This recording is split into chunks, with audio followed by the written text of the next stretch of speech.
Hello friends, welcome back to my channel. এটা নতুন chicken recipe লৈ মই পুনৰ আপোনালোকৰ মাজলৈ আহিলোঁ। বলকচোন ৰেচিপিটো ষ্টাৰ্ট কৰোঁ।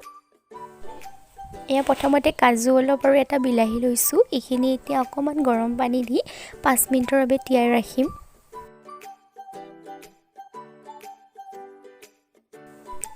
এয়া লৈছোঁ পিয়াজ এটা।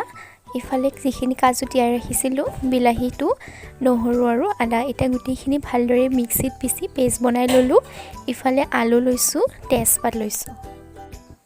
এতিয়া মাংসখিনি ভালদৰে ধুই লৈছোঁ আৰু ধুই লৈ পেলাই যিখিনি পেষ্ট আমি ভালদৰে পিচি লৈছিলোঁ গোটেইখিনি আমি ইয়াতে দি দিছোঁ। তাৰ পিছতে আমি অকমান জলকীয়া গুড়ি আৰু অকমান ধনিয়া গুড়ি, অলপ জিৰা গুড়ি, অকমান হালধি গুড়ি, নিমখ আৰু মিঠাতেল দি পেলাই গোটেইখিনি ভালদৰে সানি ল'ম।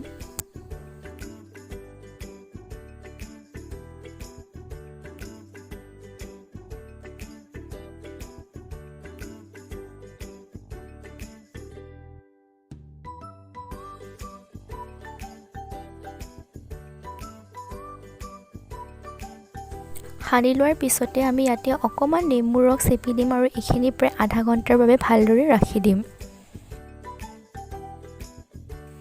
এতিয়া প্ৰথমতে কেৰাহীখনত তেল দিয়ে গৰম হোৱাৰ পিছত তেজপাত দুটামান দিছোঁ আৰু যিখিনি মাংস আমি ভালদৰে সানি থৈছিলোঁ গোটেইখিনি আমি এতিয়া তেলত ভালদৰে ঢালি দিম।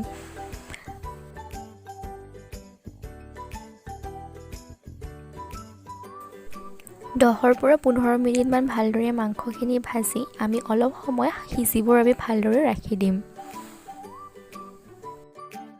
15 মিনিটমান পিছতে আলুখিনিও দি দিম। দি পেলাই আমি পুনৰ এইখিনি ভালদৰে লৰাই আকৌ অলপ সময়ৰ বাবে সিজিবলৈ ৰাখি দিম।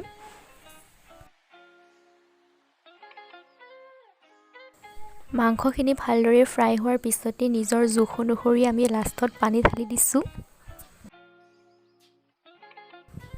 আৰু শেষত প্ৰায় উতলাৰ পিছতে আমাৰ মাংসখিনি ৰেডি হৈ যাব। গতিকে আপোনালোকেও এই ৰেচিপিটো চাই কেনেকুৱা পালে মোক নিশ্চয় জনাবচোন। Thank U.